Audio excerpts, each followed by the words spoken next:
India has strongly rejected remarks by the Organization of Islamic Cooperation.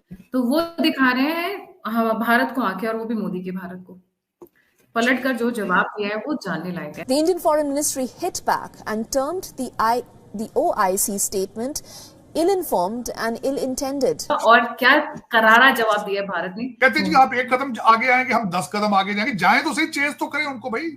आपके सामने बैठे हैं बॉर्डर के दूसरी साइड पे, ताकत हिम्मत करें ना, जाए वहां पे। बातें सारा दिन जितनी मर्जी करा लो इनको, ये गौरी है, ये फलाम मिसाइल है, ये फलाम। किसके लिए रखे हैं यार? आपने देखने के लिए रखे हैं?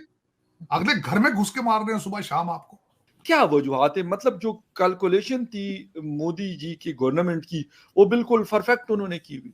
सर इनकी तो समझ ही कुछ नहीं आती। काकड़ साहब किस किस्म की स्टेटमेंट्स देते हैं। काकड़ साहब ये क्या पीते हैं? कहां से पकड़ के लाए हैं? India is getting so much important कि वो दूसरे मुल्कों के जो पॉलिटिक्स है, ये उन मुल्कों के अंदर फॉर गुड और बैड वो पॉपुलर है इस वक्त। देखें, और कभी आपने देखा कि आपकी मस्जिदों में बैठ के जो स्पीकर के ऊपर तकरीरें कर रहे हैं वो हाई स्कूल भी नहीं है।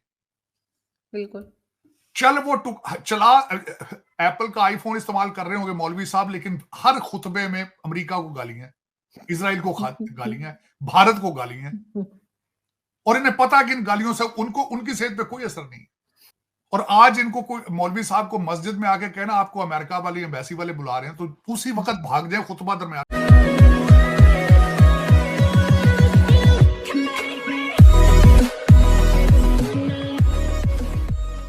नमस्कार दोस्तों। अब जैसे 2014 में प्रधानमंत्री मोदी जो कैंडिडेट थे वो प्रधानमंत्री बने, उसके बाद उन्होंने दौरे शुरू किए, और ख़ास करके उन्होंने दौरे ज़्यादातर किए मिडिल ईस्ट के, मतलब सऊदी अरेबिया, यूएई जैसे कंट्रीज़ की। उनको पता था अगर कोई भी बंदा हो जिनको प्लानिंग करना अच्छा आता हो, या फिर कहे कि जिनके सलाहकार अच्छे हो, वो सीधा कहेगा कि अगर हमें इंडिया के अंदर इन्वेस्टमेंट लाना है तो इन सारे कंट्रीज़ के पास अच्छा खासा पैसा पड़ा है, अब वहाँ से हम जो है वो इन्वेस्टमेंट ला सकते हैं। फिर वहाँ से इन्वेस्टमेंट आई।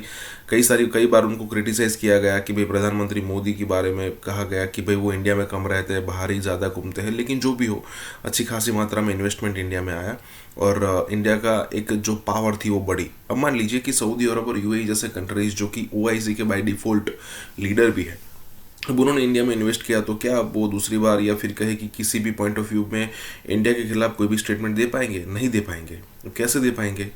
क्योंकि उनका इन्वेस्टमेंट आकर पड़ा है यहाँ पर, और भी छोटा मोटा नहीं, 100 बिलियन के आसपास। तो इंडिया ने इस टाइप की यहाँ पर पावर लगाई है कि ओआईसी पूरा का पूरा इंडिया के सामने, या फिर कहे कि इंडिया के पॉइंट ऑफ व्यू के सामने डिस्ट्रॉय हो चुका है। इसी के साथ ही वीडियो शुरू करते हैं। ऑर्गेनाइजेशन ऑफ इस्लामिक कंट्रीज ने भारत को आंखें दिखाने की कोशिश की, उस भारत को कि जो कि बढ़ता हुआ भारत है, उगता हुआ भारत है और अग्रसर भारत है, सुपर पावर बनने की तरफ बढ़ाता हुआ भारत है। तो वो दिखा रहे हैं भारत को आंखें, और वो भी मोदी के भारत को पलट कर जो जवाब दिया है वो जानने लायक है। तो इसी मुद्दे पर हम इलाबोरेट करेंगे। Harimohan, a very warm welcome on the show. क्या है मुद्दा और क्या करारा जवाब दिया है भारत ने? जी सभी को नमस्कार। मामला ये है मैडम कि इंडिया ने अभी क्या किया है, सिचुएशन को 370 हमने 5 अगस्त 2019 को हटाया।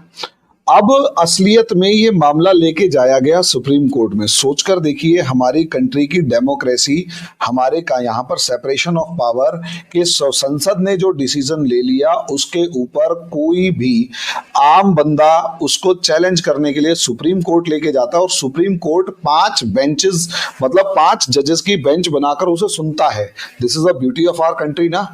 सोचिए ये मतलब किस लेवल पर लेके गए, और उसको जब सुनता है तो सुना, डिसीजन लिया। डिसीजन ये आया कि भाई असलियत में सुप्रीम कोर्ट ने डिसीजन दिया कि जो हमारी संसद ने डिसीजन लिया वो बिल्कुल ठीक है, कोई प्रॉब्लम नहीं है, वो कॉन्स्टिट्यूशनैलिटी में बिल्कुल ठीक है, तो हमें किसी तरीके की टेंशन लेने की जरूरत नहीं है या प्रॉब्लम क्रिएट करने की जरूरत नहीं है।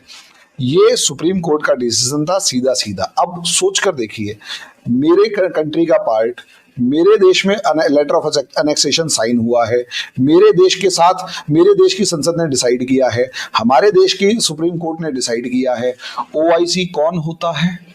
असलियत में ऑर्गेनाइजेशन ऑफ इस्लामिक कोऑपरेशन, एक 57 कंट्रीज की वो ऑर्गेनाइजेशन जिसकी अगर आप विकिपीडिया पे जाकर देखेंगे, एक लाइन में उनकी औकात दिखा रहा है। एक लाइन क्या है इस्लामिक कंट्रीज के, मतलब जहां पूरी दुनिया में मुस्लिम्स के इंटरेस्ट्स को बचाने के लिए एफर्ट करने वाले हैं। Can you imagine, only for Muslims. इसका दुनिया के दूसरे किसी रिलीजन से किसी तरीके से कोई मतलब नहीं है।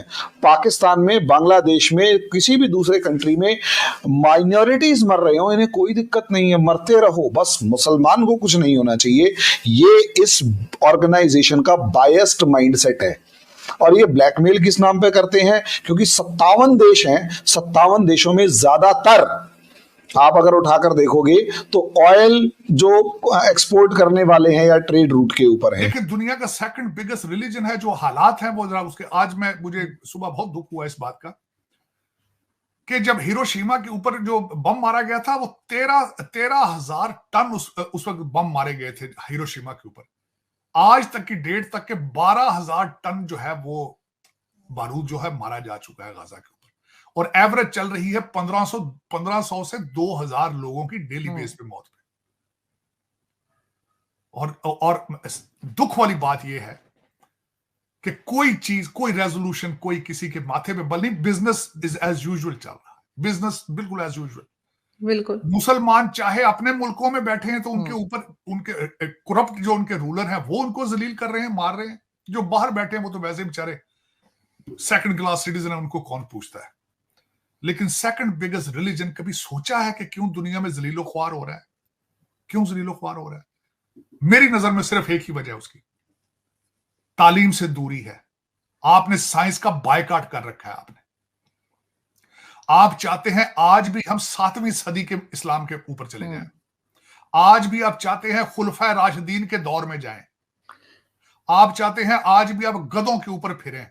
हाँ, लेकिन हर बंदे की शादी, बीवियां 4-4 हों, 70-70 बच्चे हों। वो देख ले मिडल ईस्ट में, आप देख लेना सर। अभी तक यही पढ़ा रहे हैं। मैंने आज एक वीडियो लगाई भी है एक मौलाना की, कह रहे हैं कि जी दुनिया जो है वो किसी बैल के सींग के ऊपर रखी हुई है। इस किस्म की बातें कर रहे हैं। देखें, और कभी आपने देखा कि आपकी मस्जिदों में बैठ के जो स्पीकर के ऊपर तकरीरें कर रहे हैं वो हाई स्कूल भी नहीं है। बिल्कुल। चला एप्पल का आईफोन इस्तेमाल कर रहे होंगे मौलवी साहब, लेकिन हर खुतबे में अमेरिका को गालियां, इजराइल को गालियां, भारत को गालियां, और इन्हें पता कि इन गालियों से उनकी सेहत पे कोई असर नहीं। और आज इनको कोई मौलवी साहब को मस्जिद में आके कहना आपको अमेरिका वाली एम्बेसी वाले बुला रहे हैं, तो उसी वक्त भाग जाए खुतबा दरमियान में छोड़ के। लेकिन उसमें आरज़ू, मैं अब इसका क्या बताऊं आपको, जो आज मैं गाजा की बात कर रहा था, लेकिन इससे बेहतर तो मैं समझ पाकिस्तान हमारे मुसलमानों से बेहतर अभी भी, हालांकि मुझे गिला था। आज सुबह यूनाइटेड नेशंस में वोटिंग हुई है। 153 कंट्रीज ने सीज फायर करने के लिए वोटिंग की, इंक्लूडिंग इंडिया। भारत ने भी सपोर्ट किया है कि फलस्तीन के अंदर बॉम्बिंग बंद कर दी जाए। 10 मुमालिक हैं जिन्होंने इसके हक में वोट दिया है, उसमें अमेरिका भी शामिल है। मुझे सुबह बड़ा अफसोस हुआ, लेकिन उसके बाद यह पता चला है कि अमेरिकन एडमिनिस्ट्रेशन ने इजराइल को कहा है कि जनवरी 1, 2024 हम अपनी सपोर्ट बंद कर दें।